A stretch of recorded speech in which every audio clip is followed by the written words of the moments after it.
The great hall of the Galactic Council was as large as a football stadium. 3 massive thrones sat in a circle, each one designed for a different alien race. The air hummed with the sound of advanced technology that kept the room comfortable. For all 3 species, Admiral Zexter sat in his biomechanical chair, his green-scaled skin catching the light. He was a Chronon, a race that looked like giant lizards walking on 2 legs. His yellow eyes scanned the room as he spoke about his latest victory. "We took another world last week," he said, his voice deep and rough. "The locals tried to fight. US for 6 days, then they gave up. Now they work in our mines." The Chronons were known across the galaxy for their brutal ways. They conquered planets by force and made the people there into slaves. Their warships were huge and covered in weapons. When they wanted something, they simply took it. On the other side of the circle, High Duchess Valtara floated in the air. She had no solid body, but looked like a person made of pale blue light. Her race, the Ethereal Dominion, preferred different methods than the Chronons. "Your ways are so messy, Zexter," she said, her voice sounding like wind chimes. "We do not need to destroy cities. We simply change how people think. Much easier than fighting."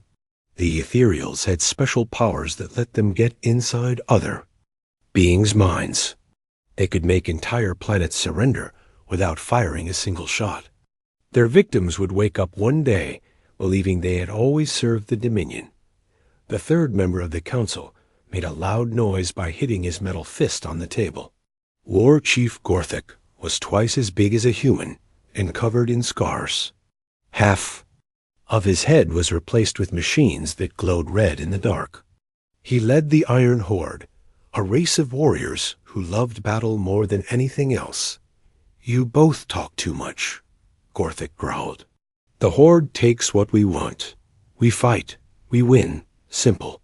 The Iron Horde believed that strength was the only thing that mattered. Their ships looked like floating fortresses covered in armor and guns. They would charge straight at their enemies and never retreat. These 3 empires had ruled the galaxy for thousands of years. Between them, they controlled hundreds of star systems and millions of worlds. Their combined fleets had more ships than anyone could count. No one had ever been strong enough to challenge them. The Chronons ruled the eastern part of the galaxy with fear and violence. The Ethereals controlled the center with mind tricks and lies. The Iron Horde dominated the west through pure fighting power. Any species that tried to resist was quickly crushed. But far away, in a quiet corner of the galaxy, none of these mighty empires knew about a small blue planet called Earth.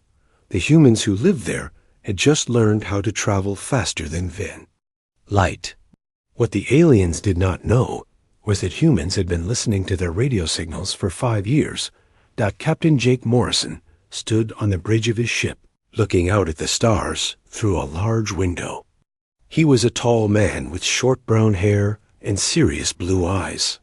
His uniform was dark blue with silver buttons and carried the flag of United Earth on the shoulder. The ship around him was called the U.S. Retribution. It was humanity's first real warship built for fighting in space. The ship was 2 kilometers long and looked nothing like the curved, flowing designs that aliens preferred. Instead, it was all sharp angles and flat surfaces, like a knife cutting through space. "Commander Hayes, what's our status?" Jake asked, turning to a woman with red hair tied back in a neat bun. Commander Lisa Hayes looked up from her control. "Station. All systems are working perfectly, Captain. The new engines are doing better than we hoped. We're 3 light years from Earth now." Jake nodded as he studied the glowing displays around the bridge. The Retribution was unlike any ship the galaxy had ever seen. Human engineers had built it based on lessons learned from every war in human history. While aliens specialized in one type of fighting, humans had combined everything they knew. The ship's weapons were simple but deadly. Instead of energy beams like the aliens used, Humans fired solid metal rods at incredible speeds. The ships. Defenses were layers of different shields that could stop almost any attack. Most importantly, the ship could move in ways that would seem impossible to alien commanders. "Sir," called Lieutenant Ben Carter from his position at the communications desk. "I'm picking up alien signals ahead, multiple ships." Jake's expression became serious. Intelligence reports had warned them that alien patrol fleets operated in this area. These were the same aliens who had been conquering helpless worlds for centuries. Today, they would learn that humans were not helpless. "How many ships, Lieutenant?" 30 contacts, sir. They're in formation around the 4th planet in this system. Jake looked at the tactical display that showed red dots representing enemy ships. Each dot was a warship that could destroy a city. Together, they represented the power that had kept the galaxy in fear for so long. "Commander Hayes, take us to battle stations," Jake ordered. Red lights began flashing throughout the ship as the crew prepared for combat. This would be humanity's first real test against the galactic empires. Everything they had planned and built had led to this moment. The Retribution moved forward through space, heading toward an encounter that would change the galaxy forever.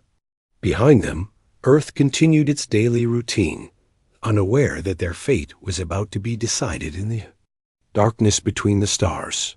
The 3 empires that had ruled for millennia were about to discover that their age of easy conquest was over. Fleet Commander Yak Tall was having a boring day until his sensors detected the unknown ship. He was a Cronin like Admiral Zexther, but smaller and younger. His green scales were darker, and he had fewer scars from battle. He commanded 30 warships patrolling this system for new worlds to conquer. "Sir, we have a contact," his sensor operator recorded. "Unknown vessel approaching from the outer system." Yak Tall's yellow eyes focused on the main screen. The ship that appeared there was strange. Most alien vessels were smooth and curved like eggs or fish. This one had sharp edges and flat sides like a blade. It was smaller than his flagship, but something about it made him uneasy. "Size estimate?" he demanded. 2 kilometers long, sir. Much smaller than our dreadnoughts." Yak Tall relaxed. A small ship meant a weak enemy. Probably just a scout. Open. Communications. Let's see what primitive race has wandered into Cronin space. The transmission that came back surprised him. The alien spoke perfect Cronon, though clearly through a translation machine. "This is Captain Jake Morrison of the United Earthship Retribution. You are conducting military operations in unclaimed space. Explain your purpose and withdraw your forces." The bridge fell silent. Yak Tall's jaw dropped open, showing rows of sharp teeth. No one had ever given orders to a Cronon commander. Ever. "Did this creature just tell me what to do?" He roared. His crew looked nervous. They had conquered hundreds of worlds, but always against primitives who begged for mercy. This human sounded calm and confident. Yak Tall signaled his fleet to surround the human ship. 30 warships moved into attack formation, their weapons charging with deadly energy. "Unknown vessel, you will surrender now or be destroyed. This system belongs to the Cronin Empire." The human's reply came back immediately. "Negative. This system contains a pre-spaceflight civilization under Earth's protection. You have 10 seconds to withdraw." Yak Tall laughed, a harsh sound that echoed through his bridge. "Protection? From one tiny ship? All vessels, open fire. Destroy them." The Cronin fleet unleashed their weapons. Plasma cannons that could melt mountains fired streams of superheated gas. Photon torpedoes that could crack a moon's surface launched in waves. Energy beams that had destroyed 1,000 worlds lashed out at the human vessel. The barrage was enough to wipe out an entire city. But when the weapons reached the human ship, something impossible happened. The deadly energy simply vanished into shimmering blue barriers that surrounded the vessel like a soap bubble. "What is this?" Yactol shouted. "How are they stopping our weapons?" His science officer was frantically checking his instruments. "Sir, their shields are absorbing our energy and converting it to power their own systems. I've never seen anything like it." The human ship's response was swift and terrible. Strange weapons fired from ports along its hull. But these weren't energy beams or plasma bolts. They were simple metal rods, each one no bigger than a spear. The difference was speed. The rods were moving at nearly the speed of light. When they hit the Kronan ships, the results were devastating. Energy shields that had protected the fleet for decades meant nothing against solid metal moving that fast. The projectiles tore through armor like paper and exploded inside the ships. Yactol watched in horror as 5 of his vessels simply came apart. Metal plates scattered into space while atmosphere vented from huge holes in their hulls. The crews inside never had time to scream. "Impossible," he whispered. "Our shields should stop anything." "Sir," his weapons officer called out, "our shields only work against energy weapons. These are physical projectiles moving at relativistic speeds." The human ship moved like nothing Yactol had ever seen. It seemed to bend space around itself, appearing in one place and then instantly somewhere else. His ships tried to track it, but their targeting systems couldn't keep up. More metal rods lashed out, and more Kronan vessels died. The pride of the Empire was being carved apart by weapons so simple that cave dwellers could understand them.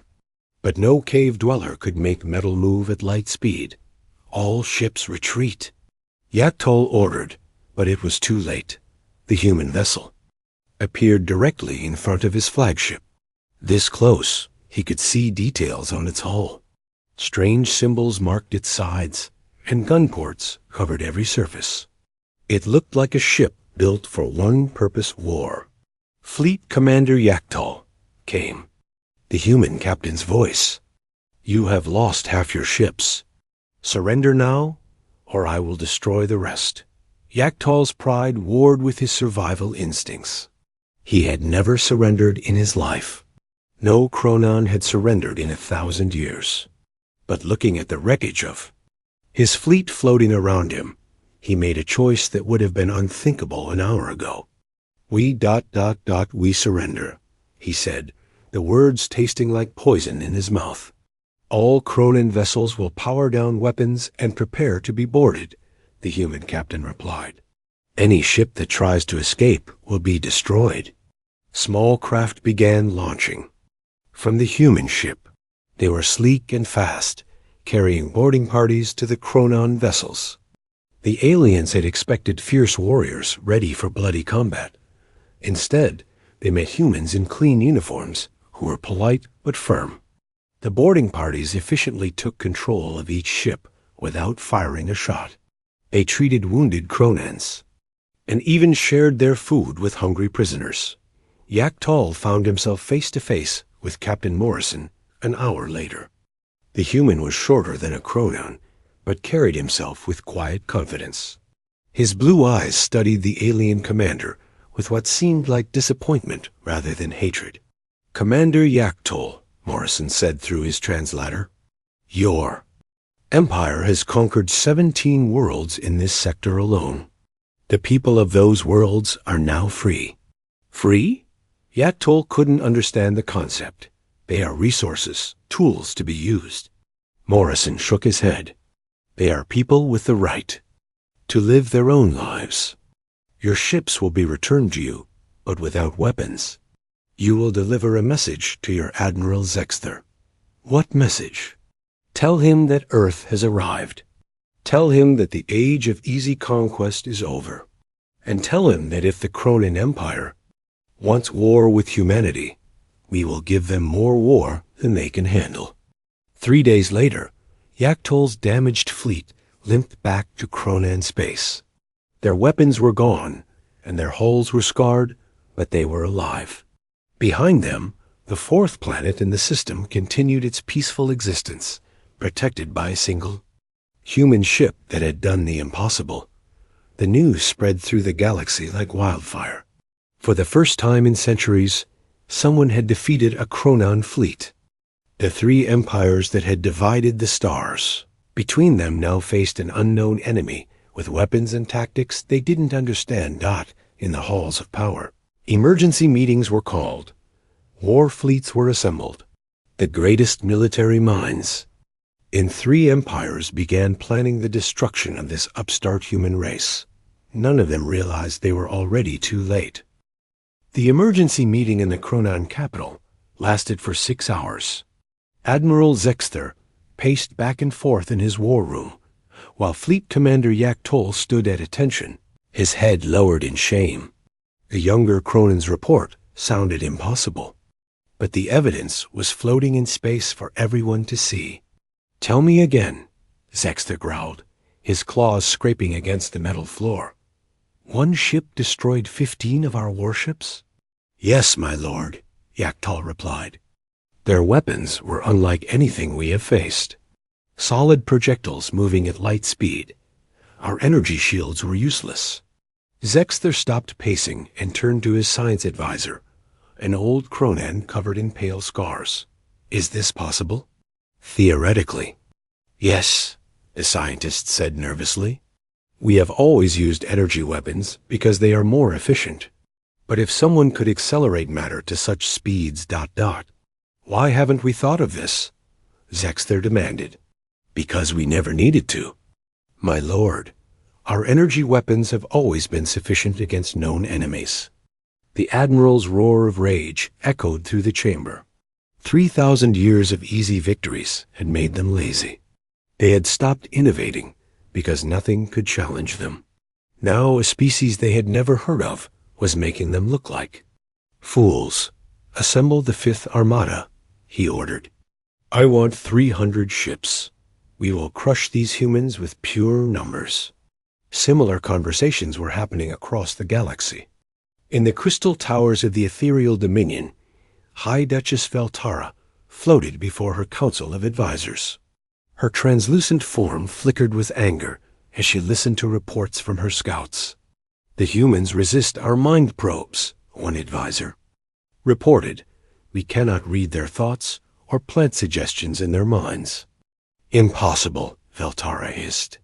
"All organic beings are susceptible to our influence, not these creatures, my lady. Their minds are somehow shielded. Our psychic attacks simply bounce off them." Veltara had built her empire on the ability to control other beings' thoughts. If the humans were immune to her powers, she would have to use methods she had not employed in centuries.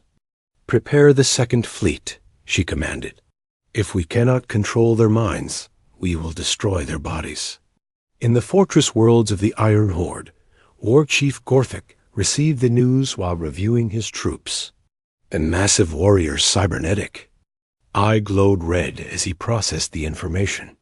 His advisors stood back, knowing that their leader's temper was legendary.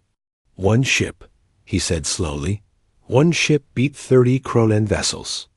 "Yes, my chief," his intelligence officer confirmed. "The survivors say the human vessel could move faster than thought and strike from any direction." Gorthic's organic eye gleamed with something that might have been respect. "These humans know how to fight. Good. It has been too long since the Horde faced a worthy enemy." He turned to his assembled commanders. "Mobilize the First War Fleet, 200 ships. We will see if these humans can stand against true warriors." None of the three empires coordinated their efforts. Each believed they could handle the human threat alone. Their pride and arrogance blinded them to the possibility that they might need to work together. Meanwhile, on Earth, the news of the Retribution's victory was causing celebration and concern in equal measure. In the United Earth military headquarters, General Patricia Adams stood before a wall of screens showing the positions of alien fleets throughout the galaxy. "They're coming," she told the assembled staff officers. All three empires are sending major fleets to hunt down the Retribution. Commander Steve Taylor, the Chief of Naval Intelligence, highlighted enemy movements on the tactical display. 800 ships total, General. The largest concentration of military force in galactic history. General Adams nodded grimly. She was a small woman with gray hair and sharp eyes that had seen too many wars. Captain Morrison knew this would happen. One ship against 800. The odds are impossible. Not necessarily, came a voice from the back of the room. Dr. Amy Rodriguez, Earth's chief scientist, stepped forward with a datapad in her hands. The Retribution was designed for exactly this scenario. Explain, Adams ordered. Human military history is full of examples where smaller forces defeated larger ones through superior tactics and technology. David versus Goliath, the Battle of Thermopylae, the English longbow at Agincourt. We've been preparing for this fight since we first detected alien transmissions.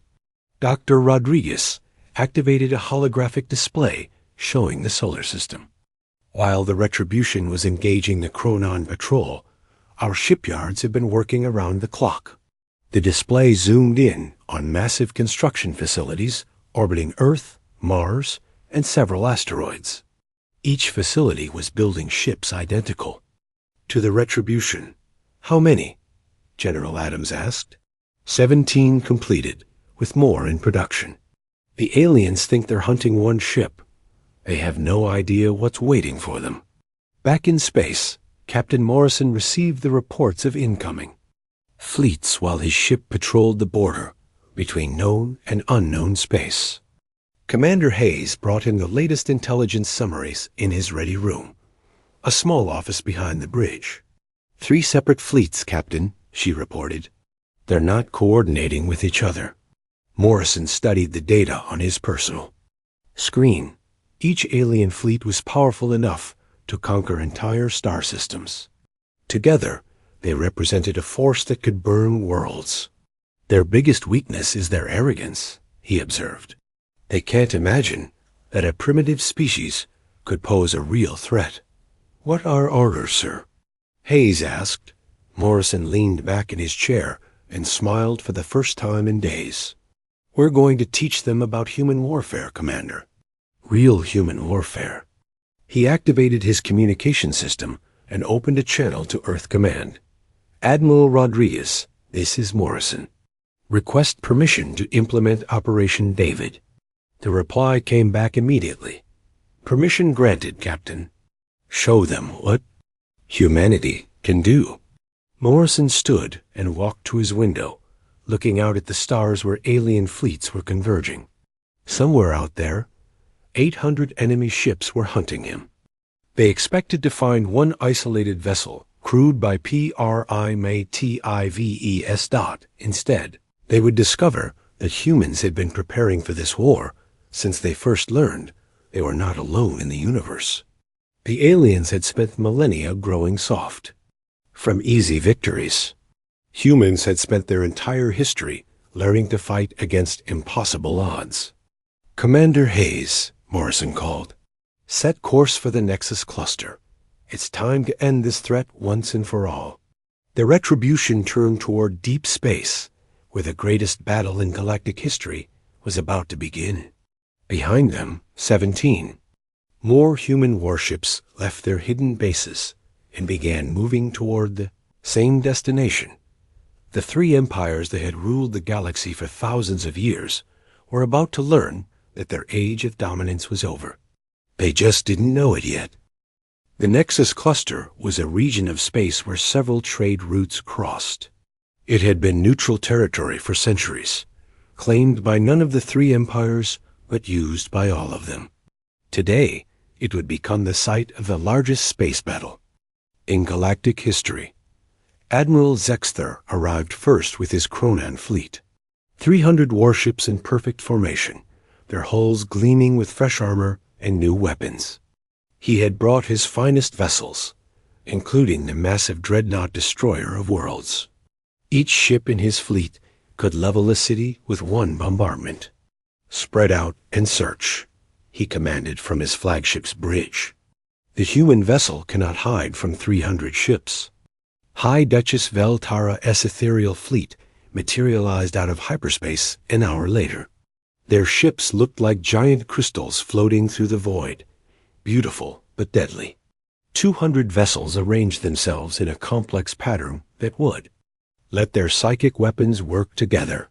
"The humans cannot resist the combined will of our entire fleet," she announced to her captains. "We will crush their minds before their weapons can fire." War Chief Gorthic's Iron Horde fleet arrived last, charging out of hyperspace at full speed. Their ships looked like flying fortresses covered in guns and armor. 200 warships that had never known defeat, crewed by warriors who lived for battle. "Where are they?" Gorthic demanded. "I want to see these humans who think they can fight the Horde." For several hours, 800 alien ships searched the Nexus cluster without finding their target. The 3 fleet commanders grew increasingly frustrated as their sensors detected nothing but empty space and distant stars. Then the human ship appeared. It materialized in the exact center of the combined alien formations, as if it had been waiting there all along. But something was wrong. The ship seemed to be in multiple places at once, creating a dozen identical images scattered throughout the battle zone. "Impossible," Admiral Zexler snarled. "Which one is real?" High Duchess Veltara tried to probe the ships with her psychic powers, but found only confusion. "They all feel real. How can this be?" War Chief Gorthic studied his tactical displays with his cybernetic eye. Some kind of trickery, but tricks will not save them from Horde guns. The answer to their confusion came when all 12 images of the human ship opened fire at once. Streams of metal projectiles lanced out from each projection, striking alien vessels throughout the formation. The aliens quickly realized that each hologram was equipped with its own weapons. "Scatter," Zexler ordered. "Break formation and attack individually." But the human tactics were unlike anything in galactic military history. Instead of standing still and trading shots like traditional fleet battles, the Retribution used hit-and-run attacks at impossible speeds. It would appear, unleash devastating barrages, then vanish before return fire could be targeted. The alien fleets tried to respond, but their ships were designed for different types of warfare. The Chronons expected to overpower enemies with brute force. The Ethereals relied on psychic attacks that didn't work on humans. The Iron Horde wanted to charge straight at their foes, but the human ship refused to stay still long enough to be charged. Lieutenant Commander Rick Thompson, the Retribution's tactical officer, coordinated the attack from his station on the bridge. "Enemy formation is breaking apart, Captain." "They're getting in each other's way?" Captain Morrison nodded as he watched the tactical display. The alien fleets were so large that they couldn't maneuver effectively in the confined space of the cluster. Ships were bumping into each other and blocking their own firing lines. "Classic mistake," he observed. "They brought too many ships to fight in a small area. Implement attack pattern Delta." The Retribution began targeting the largest alien vessels first. The human strategy was simple but effective. Disable the command ships, and the rest would fall into chaos. Kinetic projectiles tore through energy shields and armor plating that had protected these vessels for decades. "Admiral." Zexler watched in growing horror as his flagship shields failed under the human assault. Metal rods moving at light speed punched through his ship's hull like needles through cloth. Systems began failing all around him. "How is one ship doing?" "This?" he roared. His science officer was frantically analyzing the human weapons. "Sir, their projectiles are simple metal, but they're accelerated to 90% of light speed. The kinetic energy is enormous. Why didn't we think of this?" "Because energy weapons are more elegant, sir. We never considered that crude kinetic." weapons could be so effective. High Duchess Veltara was having similar problems. Her crystal ships were beautiful, but they were designed to rely on psychic shields rather than physical armor. The human projectiles shattered her vessels like glass ornaments. "Fall back," she commanded. "We cannot fight what we cannot understand." War Chief Gorthok was the last to accept that the battle was going badly. His ships were the most heavily armored in the galaxy, but even they couldn't withstand the human assault. When his own flagship lost its main engines, he finally admitted the truth. "Retreat," he ordered, the word bitter in his mouth. "All ships, retreat." But Captain Morrison had no intention of letting them escape. The retribution began broadcasting on all frequencies as the alien fleets tried to flee. "Attention all vessels," Morrison announced. "You came here to conquer. Now you will face the consequences. Any ship attempting to leave this system will be destroyed." Admiral Zexther's response was desperate. "You cannot stop 800 ships with one vessel." The human captain's reply sent chills through every alien commander in the fleet. Who said anything about one vessel? 17 more human ships materialized around the edges of the battle zone. Each one was identical to the retribution, and each one was already firing. The aliens found themselves surrounded by a force they had never expected to face. Dr. Amy Rodriguez's voice came over the communication system from her position on the lead ship. "Attention alien fleets. This is Dr. Rodriguez of the United Earth Navy.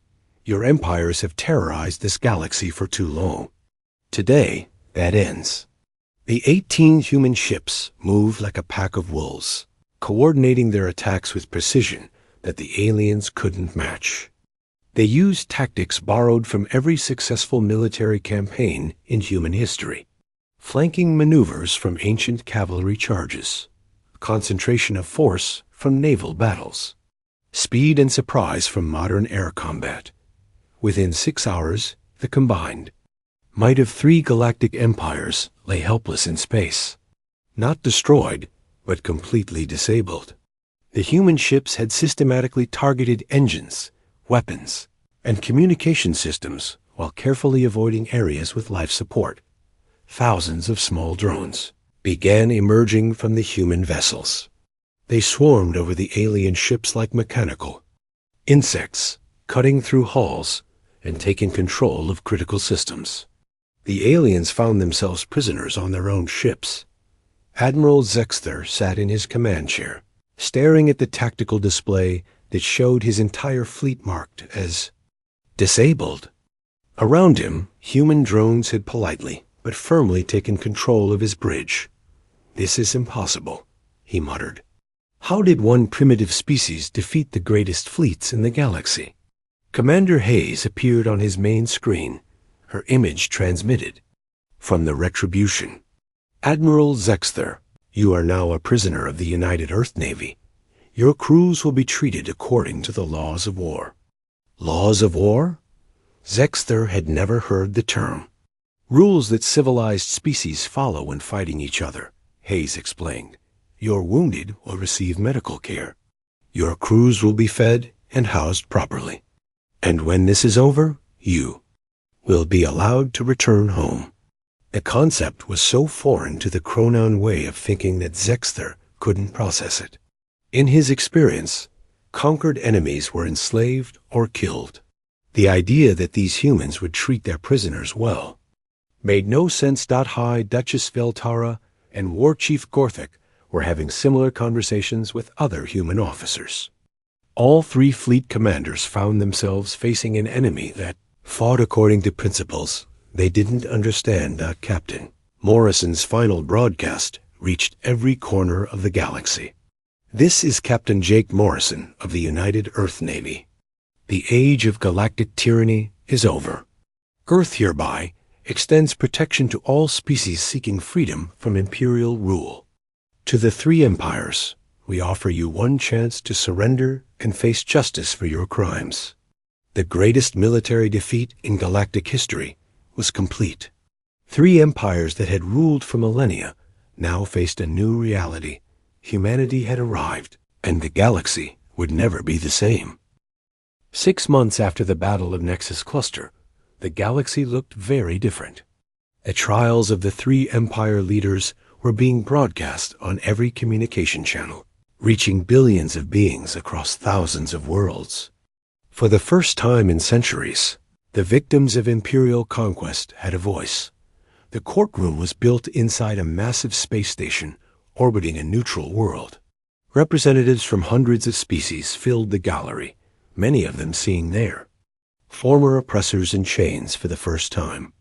Admiral Zexther, High Duchess Feltara, and War Chief Gorthik sat in simple metal chairs, their symbols of power stripped away. Captain Morrison, now promoted to Admiral, served as the chief prosecutor. He stood before the three defendants wearing his dress uniform, the flag of United Earth on his shoulder.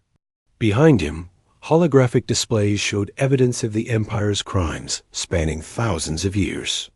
"The charges are simple," Morrison began, his voice carrying to every corner of the galaxy. "Genocide, slavery, the destruction of entire civilizations for profit.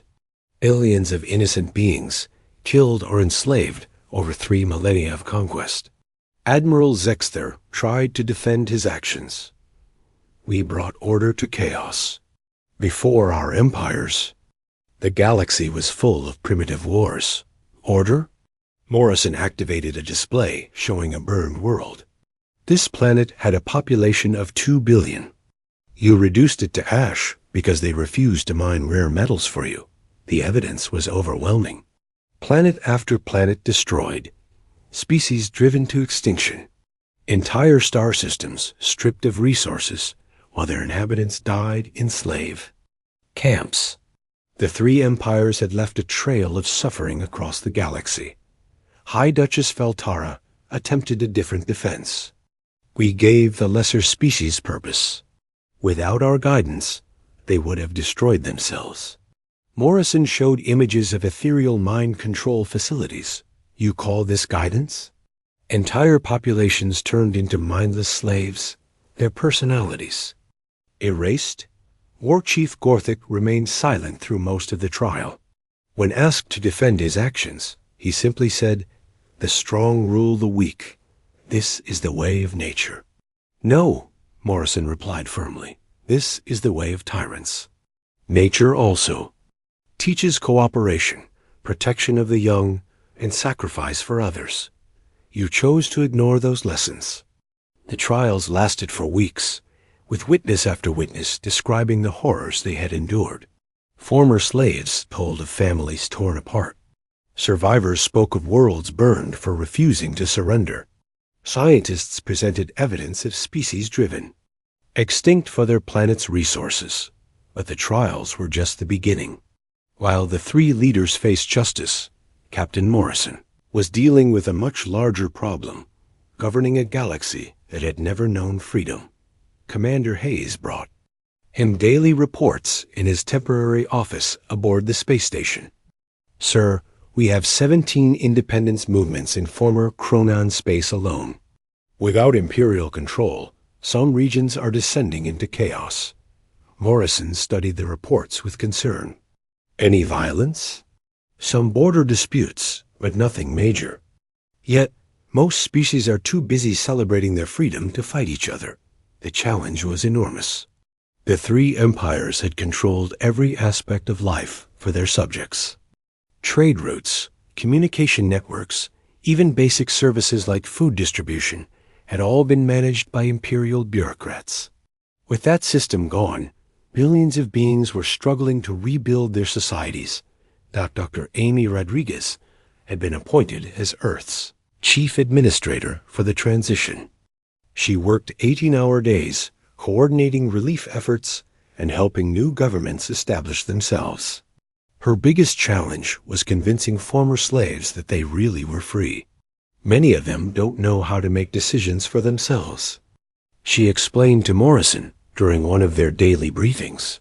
3,000 years of oppression doesn't disappear overnight. Meanwhile, Earth's shipyards were working around the clock. The victory at Nexus Cluster had shown that human technology was superior, but 18 ships couldn't patrol an entire galaxy. More vessels were needed to maintain peace and respond to emergencies. General Adams visited the construction facilities orbiting Mars, watching new warships take shape in the zero-gravity factories. "How many ships can we build?" she asked Chief Engineer. "At current production rates, about 50 per year," came the reply. "But we're also training crews from other species. Many former Imperial subjects want to join our fleet." The idea of aliens serving alongside humans had been controversial on Earth, but Morrison supported it. "The galaxy belongs to all of us," he argued in his reports home. "If we're going to protect it, we need help from the people who live here." The first mixed crews were already showing promising results. Human tactical skills combined with alien knowledge of local conditions made for effective partnerships. Former Cronin engineers proved excellent at maintaining ship systems. Ex-ethereal navigators had an intuitive understanding of hyperspace routes. Even some Iron Horde warriors were learning to channel their fighting spirit into protecting the High, innocent rather than conquering them. The verdicts came after 2 months of testimony. All 3 Empire leaders were found guilty of crimes against sentient life. But Morrison surprised the galaxy with his sentencing recommendations. "Death would be easy," he announced. "These 3 will spend the rest of their lives working to repair the damage they caused. They will help rebuild the worlds they destroyed and serve the people they once enslaved." Admiral Zexter was assigned to lead reconstruction efforts on worlds devastated by Cronan strip mining. High Duchess Valtara would work with psychologists to help victims of mind control recover their identities. War Chief Gorthik would train peacekeeping forces to protect vulnerable populations. Many in the galaxy called for harsher punishments, but Morrison held firm. Justice isn't about revenge. It's about making things right. The transformation wasn't easy. Zexter struggled with manual labor after a lifetime of giving orders. Veltara found it difficult to help people when she couldn't simply control their thoughts. Gorthik had to learn that true strength came from protecting others, not dominating them. But slowly, all 3 began to change. Working alongside the people they had once oppressed, they started to understand the real cost of their actions. Former slaves taught them about loss and suffering. Refugee families showed them the meaning of hope and rebuilding. A year after the trials, Morrison received a report that made him smile. Admiral Zexter had personally helped establish a new government. On Kepler the 7th, a world the Cronins had stripped of resources decades earlier. The former conqueror was now using his strategic mind to plan irrigation systems and trade agreements. "He's actually good at this," Commander Hayes observed. "Turns out the skills needed to run an empire aren't that different from the skills needed to build a civilization." High Duchess Veltara made even more dramatic progress. Her psychic abilities, once used for conquest, proved invaluable for healing trauma victims. She could sense emotional damage that normal doctors missed and help patients recover memories that mind control had suppressed. War Chief Gorthik became the most unlikely success story. His warrior culture had emphasized honor and protecting the weak, values that imperial conquest had corrupted. Working with peacekeeping forces, he rediscovered what it meant to be a true warrior. The new Galactic Council met for the first time 2 years after the Battle of Nexus Cluster. The chamber was larger than the old one, with seats for representatives from every species in known space. No more thrones for emperors, just simple chairs for elected delegates. Morrison gave the opening address, looking out at hundreds of different species working together for the first time in galactic history. 2 years ago, 3 empires divided this galaxy between them through fear and violence. Today, we gather as equals to build something better. The challenges were enormous. Economic systems had to be rebuilt. Trade agreements needed negotiation. Territorial disputes required mediation. But for the first time in millennia, these problems were being solved through discussion rather than conquest. Not everyone was happy with the changes. Some species had profited from imperial rule and resented losing their privileges. Pirates and warlords tried to fill the power vacuum left by the empire's collapse. Several independence movements turned violent when they couldn't agree on borders, but the Earth Navy was ready for these challenges. Human ships patrolled the major trade routes, responding to distress calls and mediating disputes. The principles of human warfare, overwhelming force used precisely and humanely, proved equally effective for keeping peace. Captain Lisa Hayes, now commanding her own ship, led a mission to stop a civil war on Rigel Prime. Instead of picking a side, her mixed crew helped both factions negotiate a settlement that addressed their underlying concerns about resource distribution. Lieutenant Ben Carter, promoted to commander, specialized in anti-piracy operations.